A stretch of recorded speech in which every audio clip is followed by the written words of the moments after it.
Previously on Alan Wake. I came to Bright Falls with my wife, Alice. Thank you for coming here with me. I thought maybe you could write here. I don't want to hear it! God damn it, Alice! Now, she's missing. Alice? Alice? I woke up behind the wheel of a crashed car. I'm missing a week. I was attacked by shadowy men straight from a nightmare. The sheriff took me to the lake Alice and I had stayed at. But the cabin had disappeared.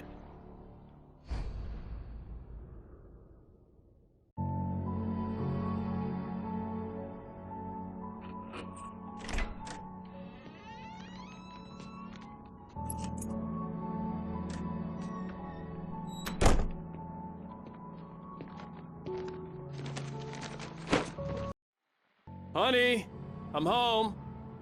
Back here, sweetie. How was it? Worst weather I've ever seen. You should put some coffee on. It'll warm you up.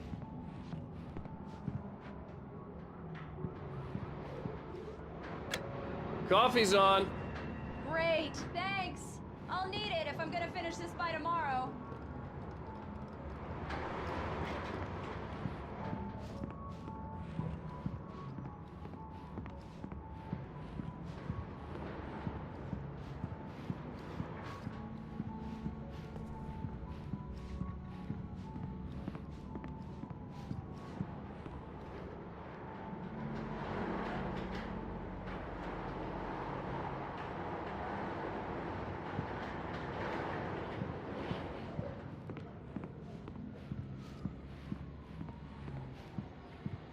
Oh, hey, I just finished those cover mock-ups. They're on your desk. Tell me what you think.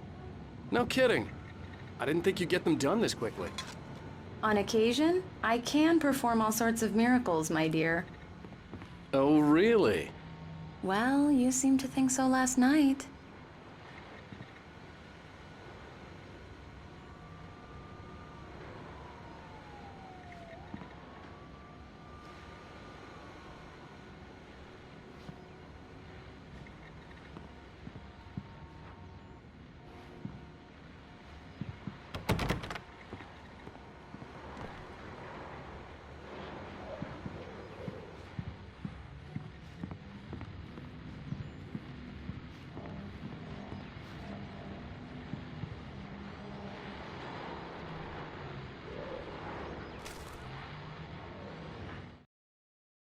This was a late goodbye. It's true what they say about the fall and the sudden stop at the end. I'd lain here in the snow while the lurid chain of scenes that had led me here kept playing in my head. A rerun of my own private snuff movie. A memory of my corpse. Alone at my own wake. Thinking in metaphors again. The femme fatale was gone. Only a sour taste remained of the kiss that killed me.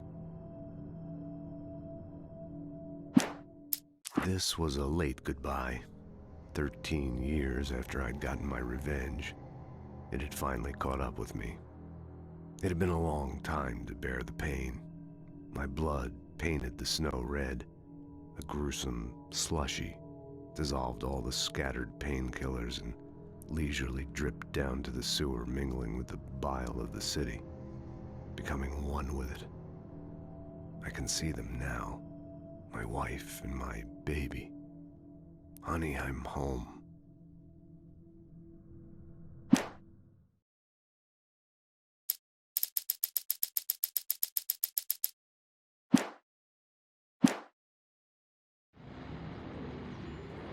These look really good. Oh, sure, until Barry gets his hands on them. Which, by the way, will happen over my dead body. The last time was the last time. Oh, and speaking of Barry, he called. Alan! Alan, please check the fuse box. I'm right here. I'm on it, honey. Please hurry. Honey, it's a power outage. I've got the flashlight. Okay. Hi. You okay? I'm sorry. It just really spooked me. Don't worry. We'll just break out the candles. I know it's stupid, but it's just... Especially when I'm not prepared for it, you know? It gets to me. I love you. Tell me a story, writer. Okay. I used to have these nightmares when I was a kid. The dark really spooked me, too. When it got really bad, my mom gave me this old light switch. She called it the clicker. The clicker, huh? Yeah. If I ever got scared of the dark, I could just flip the switch and a magic light would scare the monsters away. Oh, sure. Here it is. Alan. Maybe it'll help you, too. Yeah, nice story, writer boy. You made that up right now, didn't you? No. Seriously. I love you, even if you are a liar. Thanks for this.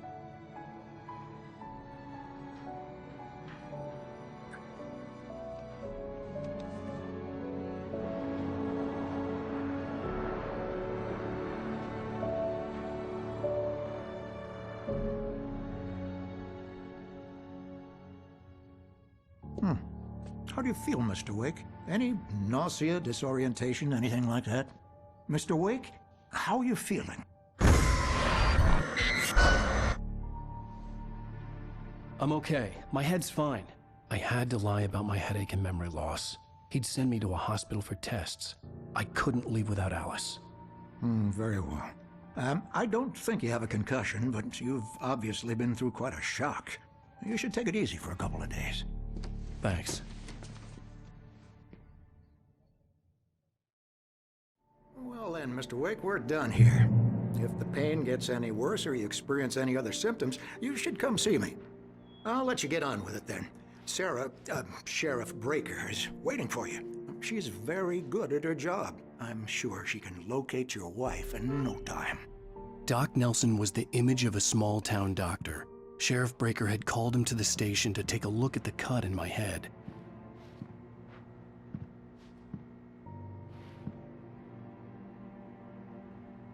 I'm sorry you had to cut your morning fishing short for this, Doc. Oh, she's a beauty, ain't she? Not the biggest I ever caught, if you can believe that coming from an old fisherman like me, but she's right up there. Now, she's a largemouth bass, which is what you're after if you prefer a lure. Now, if you want either trout or salmon, on the other hand, then it's fly fishing for you. You a fishing man, Mr. Wake? Oh, doesn't really matter, I suppose. But it can be very relaxing out there. You can't get me off the water this time of year. Closest thing to heaven. I'll take your word for it, Doc.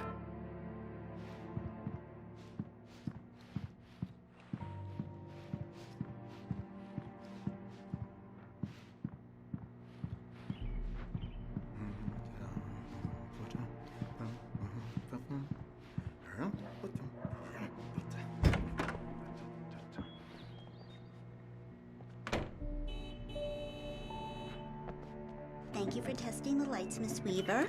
Everything seems to be fine. I don't have the luxury of being complacent, Deputy Grant. The bulbs will need changing soon. You can't change them in the dark. I'll be sure to take care of it, Miss Weaver. Have a nice day now. Very good. I'll come back later on to remind you, just in case. Mr. Wake, the sheriff is waiting for you in her office down the corridor.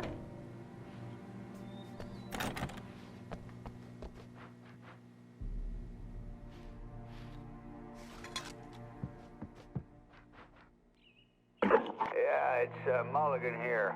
I'm at Stucky's gas station with Thornton. There's no sign of him. Over. Wait. Yeah, this is Thornton. Look, we've located the brake float. It's here. That's some good news, right? Stucky was supposed to be driving it at the rehearsals today. Over. Oh, give me that. Mulligan here. Looks like someone really thrashed the garage. Over. Okay, roger that, guys. Keep looking for Stucky. Jane's out.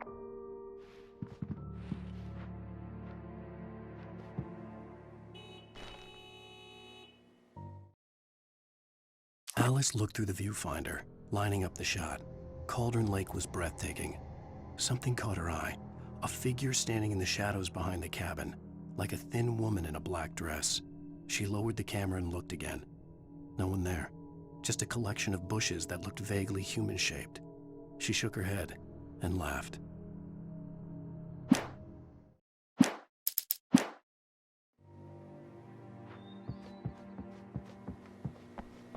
The sheriff wants to see you in her office, Mr. Wake.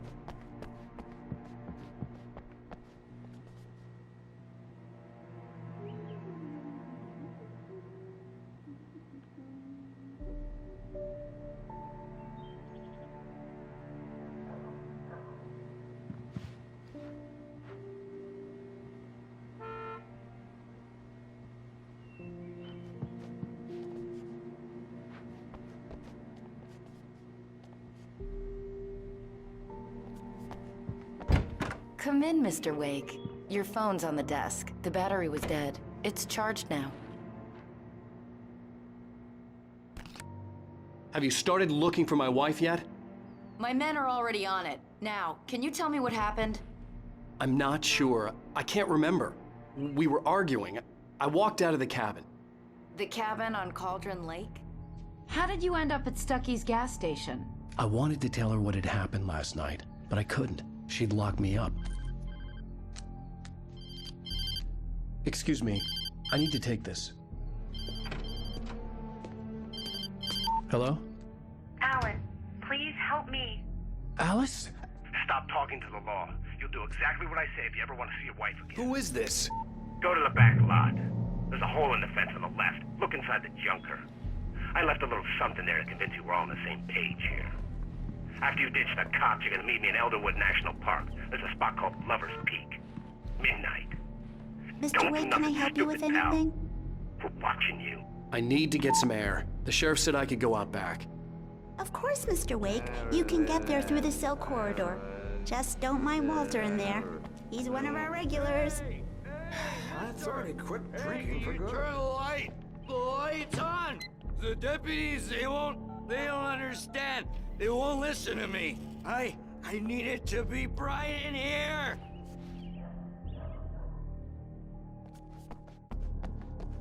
The early morning light hurt my eyes and made my head ache. The man on the phone had said, go through the fence on the left.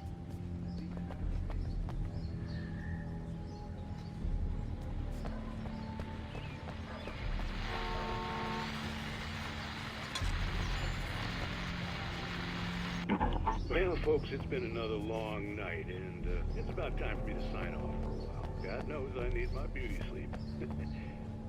Just one more item before I go. It's been a busy night for the Sheriff's Department. We've had a few broken windows, even a report of shots fired on Main Street. Deputies Mulligan and Thornton had to deal with two intoxicated young men who were celebrating the completion of their Deer Fest float. Now, folks, we get this every year. I know it's exciting that the big day is almost here, but let's save it for the party and leave the gunplay for the shooting competition, huh?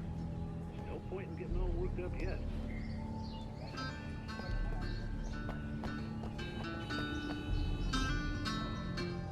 The caller had told me to find a hole in the fence behind the police station. There was something for me in an abandoned car.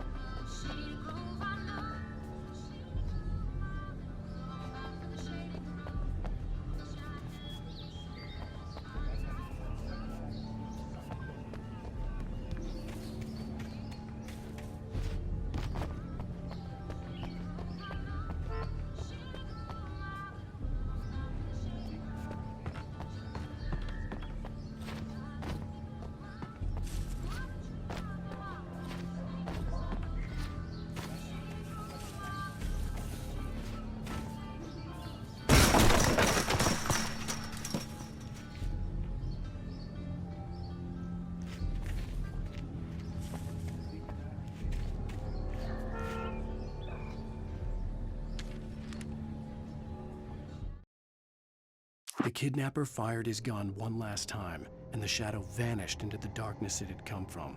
See? Nothing to it, Wake. The thought of Alice in his hands was revolting. We stood on the wooden platform of Lover's Peak, the waterfall in the mountain behind us, the lights of the radio mast blinking red in the heights above. I fought with the urge to take a swing, force myself to speak. Let's cut the act now. Where's my wife?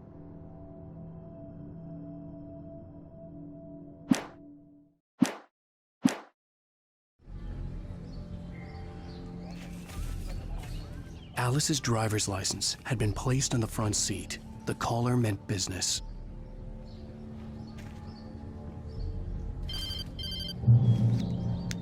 Barry? Ow! Ow! Thank God! Where the hell have you been? I've been trying to reach you for a week, you and Alice. Oh, I've been worried sick. I flew out yesterday. I'm here in Bright Falls. Barry, listen to me. I'm at the sheriff's station. Come and get me. I can't talk now. Ow! What the hell is going on? I had to get the sheriff to let me go. I needed to get to Elderwood National Park to meet Alice's kidnappers.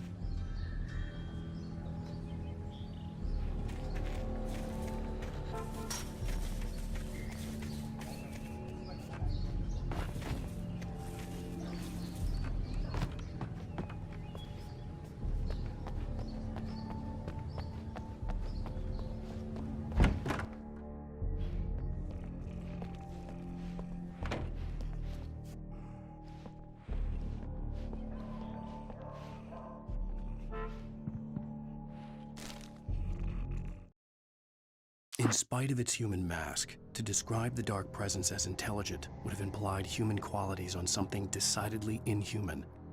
Nonetheless, it found the one spot in the diner that was dark enough. Some light spilled into the corridor, ravaging it. But it took the pain.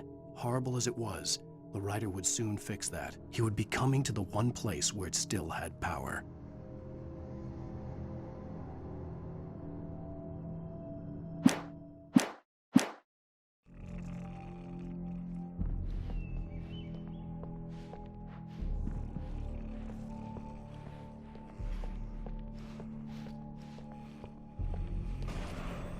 A writer is a light that reveals the world of his story from darkness, shapes it from nothingness. The way a sculptor carves a statue from a block of granite. If I stop, the world I'm making dies. Darkness will reclaim it. It's a long, hard journey into the dark. Alice's life is at stake, but I can't think about that, or I'll lose it. The dread lingers at the edge of perception. I'll push on. Anything is possible here.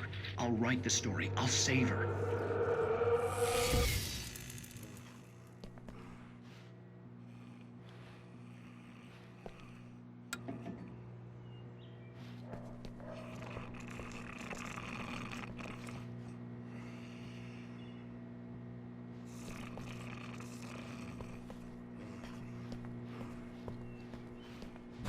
Marvelous, Sarah.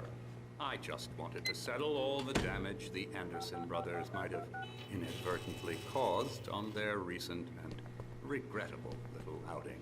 They are not accountable for their actions, of course. I can assure you that my staff has been reprimanded. Tor and Odin never caused any trouble to anyone when they were still living at their farm. Indeed. All we can do is to slow down the progress of their dementia. Are you feeling any better, Mr. Wake? I'd like to leave. Am I free to go? Well, we still need to talk about... Am I under arrest? No, of course not. But I need to know where you'll be staying so I can get in touch with you. I'd avoid the motel. The Majestic is known for its roaches. The cabins at Elderwood are pretty nice, though. That sounds perfect. I'm Dr. Emil Hartman. I'd like to invite you to stay at Cauldron Lake Lodge. Did you talk to my wife? I had the pleasure of discussing your situation with her on several occasions. Did you set something up with her? I invited her here.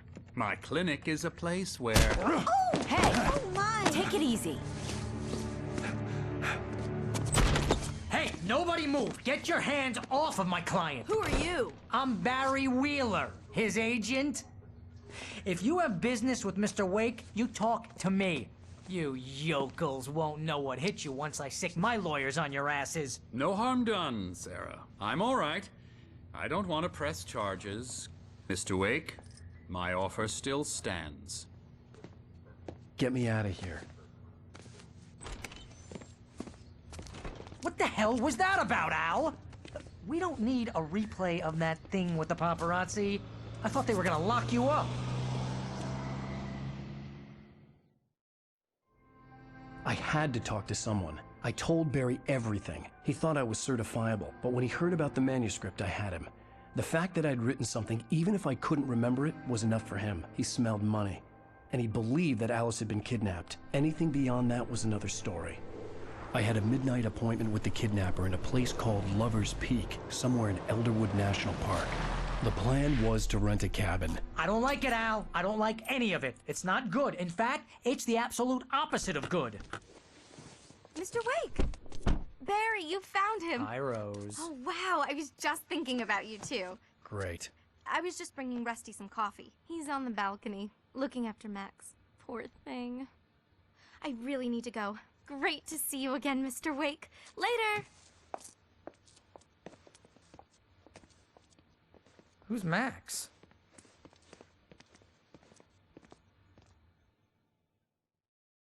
What an airhead. Jeez, Mr. Takes a swing at everybody. This is not her fault. She's a very nice girl and, more importantly, a fan.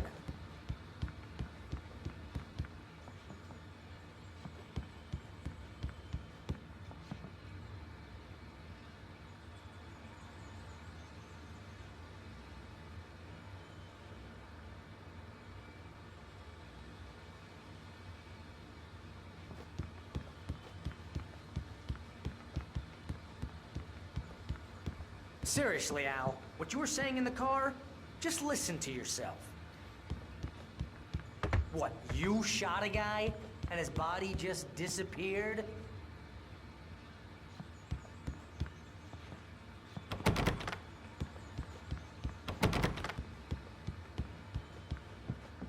When was the last time you slept? Are you high? Have you been drinking? No!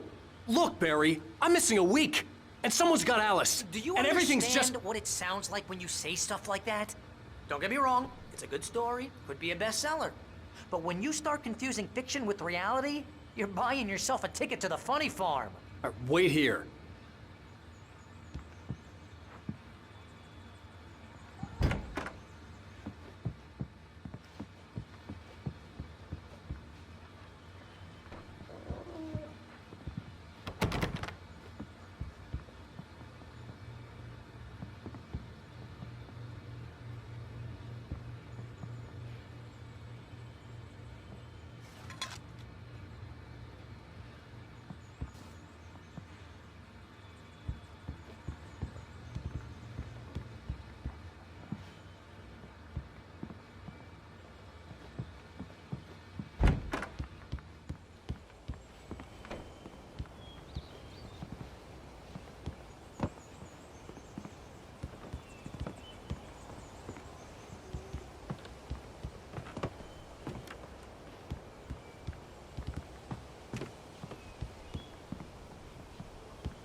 Easy there, boy.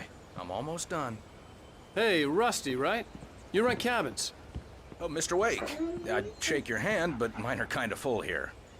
Actually, I'm sorry about this. Would you mind grabbing the registration form from the desk? It's just across from Bucktooth Charlie. Okay, sure. What happened?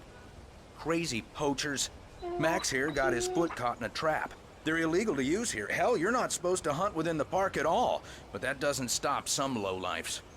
Well, at least Max is gonna be okay. He got lucky. Max is still groggy from the shot I gave him, and I'd rather not leave him alone just yet. The form's on the desk across from the mammoth skeleton.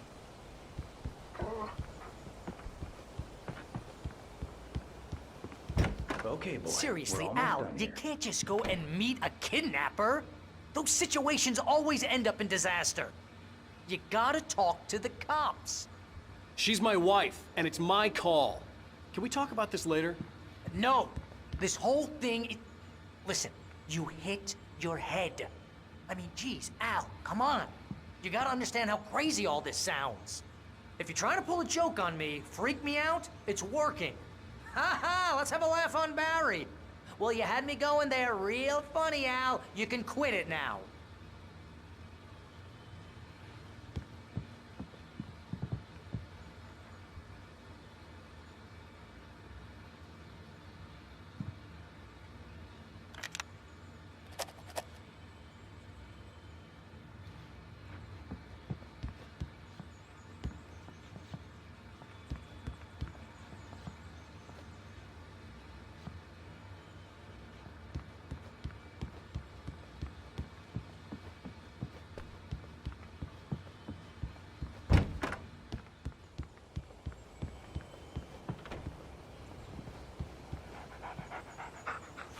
think this is the form you wanted? And here are the keys. Okay, you're all set, Mr. Wake. Glad to have you staying here. Thanks. Can you tell me how to get to Lover's Peak? Oh, sure. It's at the end of the nature trail. Just follow the paths, you'll get to it eventually. It's an easy walk. Nice spot, too. If you have any trouble finding it, just keep your eyes on the radio mast. It's right below that. Oh, and hey, if you take a walk in the woods, watch your steps so you don't end up like Max. I guess I'm a little worried. We got a bunch of campers out there we haven't heard from. It's not like these people are on a schedule, but with the traps, well, you know. I just don't want any trouble. Right, thanks.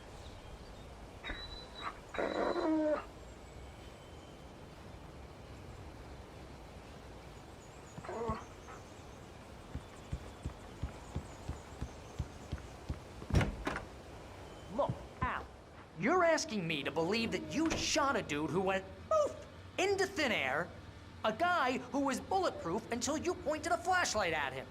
You hear that from people who end up spending time in padded rooms, strapped to their beds, wearing white shirts with too long tangled up sleeves, and eating a healthy diet of pills.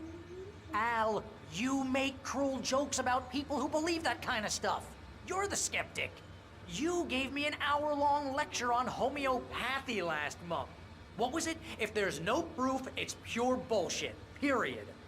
Guess the laugh's on me then. Al, come on! I mean, okay.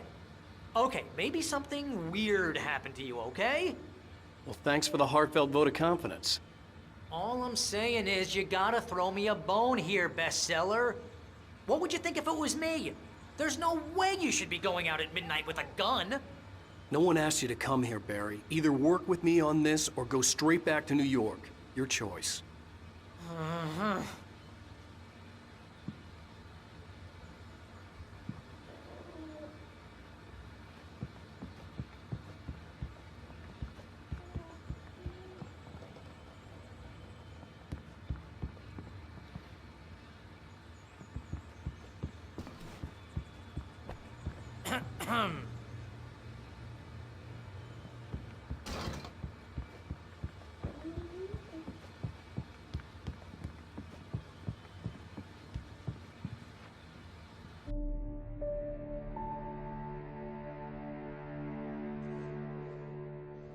That's just crazy talk, Al.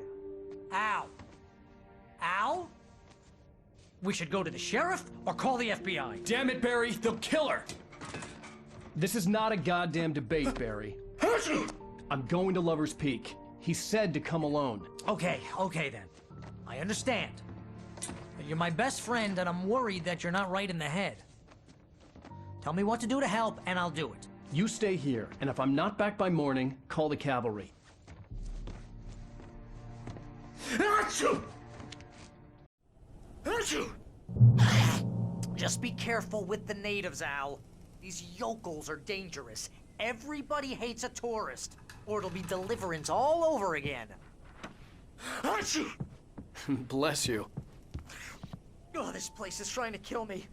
I'll bet there's mold in here, spores, poison ivy, God knows what. This is so not worth a 15% commission. You want to know where you can shove that flashlight? Lock the door when I leave. Yep. Go ahead and do what you have to do. I'll be fine. Alone, but fine. In a cabin straight from a horror movie.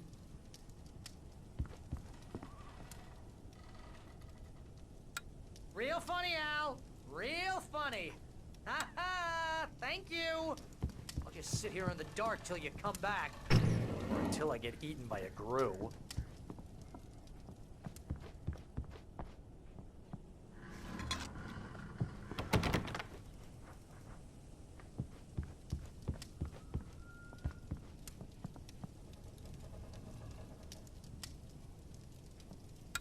I didn't realize we were back in the 3rd grade here.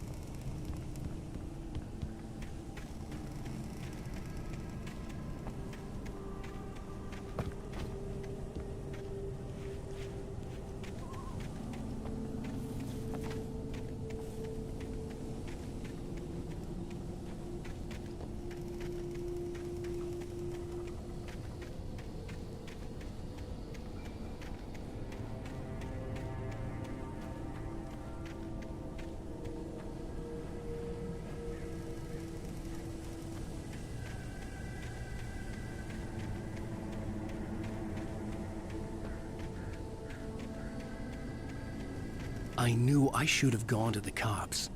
This wasn't the smartest thing I'd ever done, but I was still angry with Barry for trying to talk me out of it. These people had called me right in the sheriff's station. The cops wouldn't scare them, and they had Alice.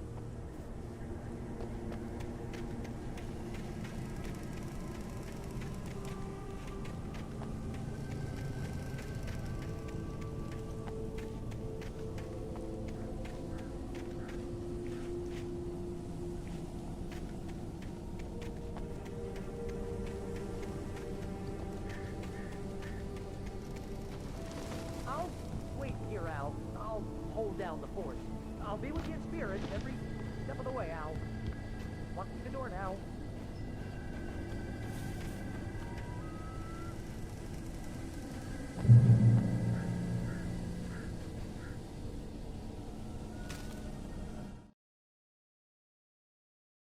Barry had never gotten along with Alice, but he knew Alan loved her with an almost frightening intensity. And now something had happened to Alice. And here was Al armed with a gun and saying things people got put in padded cells for. It was as if his friend had experienced a massive psychotic episode and was now totally disconnected from reality. It scared the shit out of Barry.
Welcome back to the show, folks. As promised, our very own Dr. Nelson has just parked his rear end in the studio. Doc, what's your Deerfest plan like? My plan? You make it sound a lot more organized than I ever seem to manage.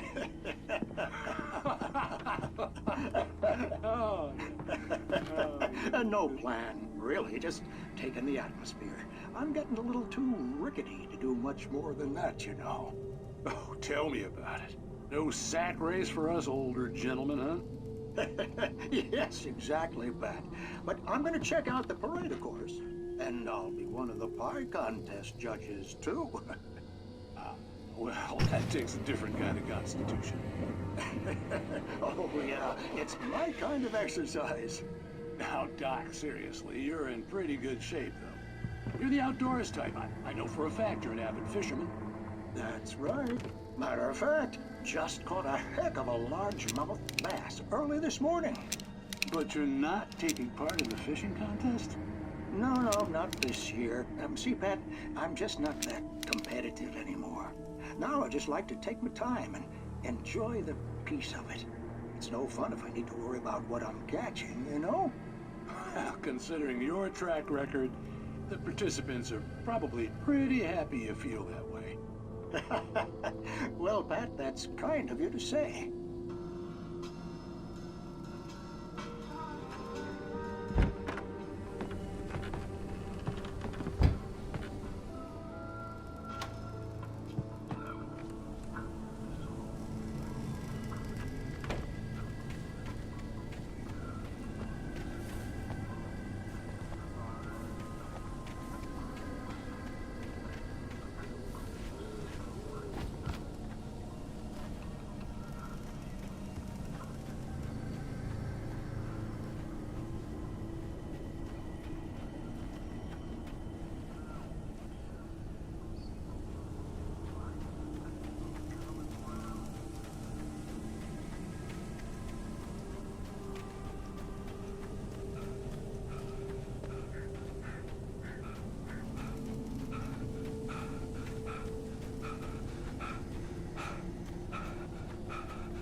Barry had the keys to the car he rented. It wasn't a long walk to the visitor center, and it wouldn't be any use to me in the forest.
Crime and punishment. The cancer and cure of civilization. But some crimes are impossible to punish, especially in Night Springs. Tonight's episode, The Man in the Mirror.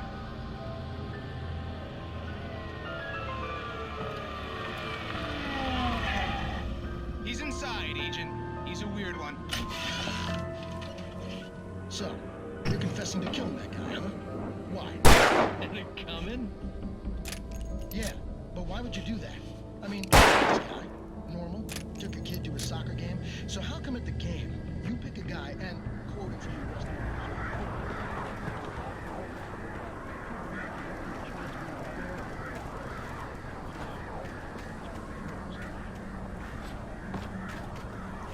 Maybe you're not going to really okay, so you mess with him.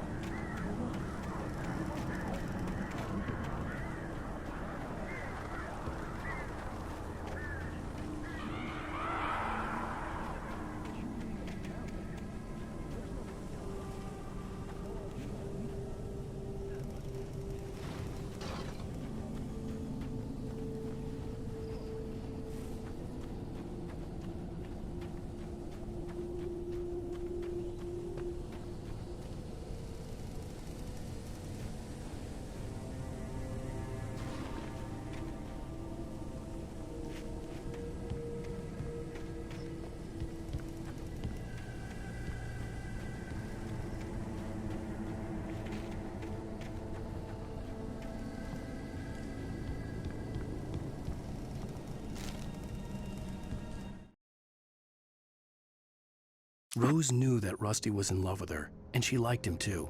She liked him a lot.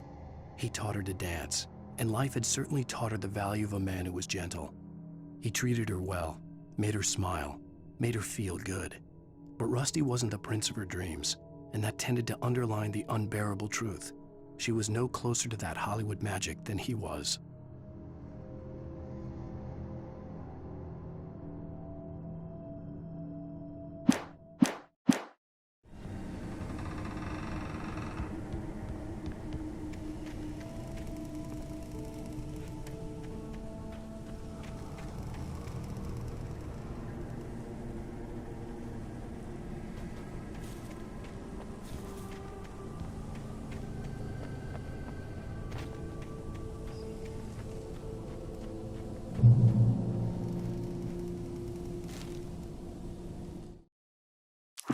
visitor center was heavy with an awful smell, as if some rotten drowned thing had crawled up from its grave.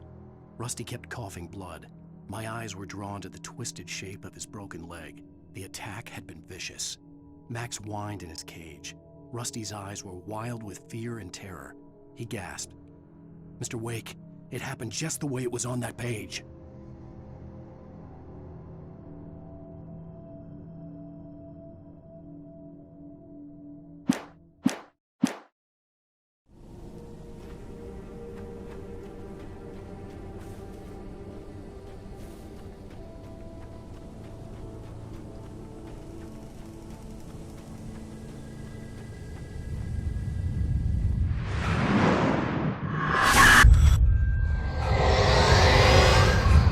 The vision left me weak. This was no head injury. Rusty? Damn. Rusty, hang on! Oh, God. I'm coming! Please, help me!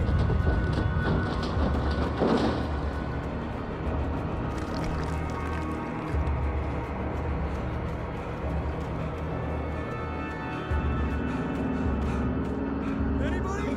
Help me! Help me! Can you hear me? Anyone? I'm back here. Hey. Mr. Wake? Oh, hell. It happened just the way it was on that page. I found. Came true. It knew. So dark. It'll come back for me. You must... The lights. In the office. I have the key. Okay, Rusty. Hang on. I'll be right back. Whatever did this couldn't be far. Rusty had found a page from the manuscript. It would help me understand what had happened.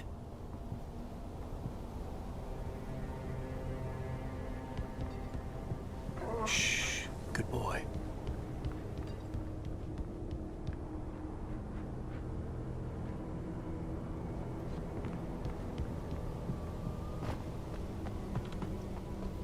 The only way to make sure that Rusty was safe was to get the power running and the lights back on.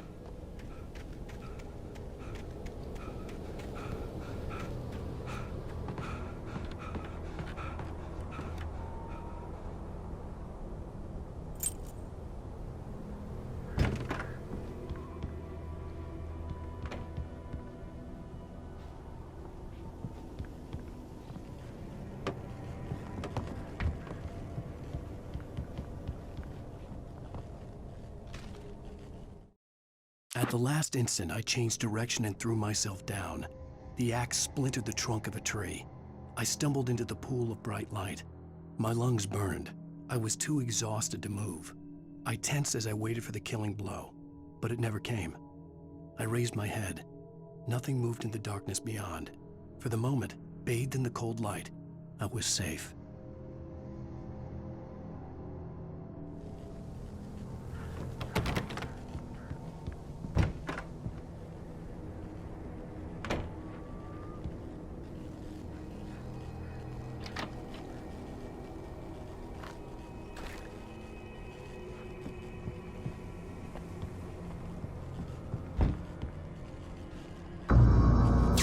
I was too late.